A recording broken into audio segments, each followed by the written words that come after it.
এখন আমার যে কাজ আগামী এই সময়টা করবো আমার প্রবাসী কল্যাণ, বিশেষ করে আমাদের প্রবাসী অধ্যুষিত এলাকা।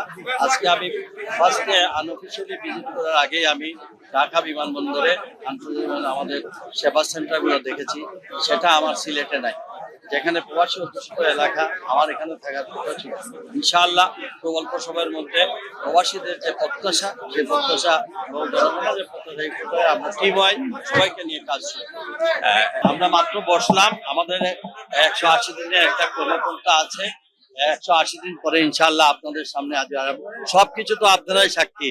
এখানকার সমস্ত বিষয় নিয়ে আমরা দীর্ঘদিন ধরে যে সকল বিষয়ে আমি রাস্তাঘাট, বিমান, এরপরে বিভিন্ন বিষয়ে যে আমাদের প্রবলেম আছে সেগুলো সলভের জন্য আমরা আগামী 2-4 দিনের মধ্যে আমরা সকল এমপি মন্ত্রী সবাই আমরা বসে আমরা এলাকার জন্য সব আল্লাহ পাক রাব্বুল আলামিন আর জনগণের দোয়া।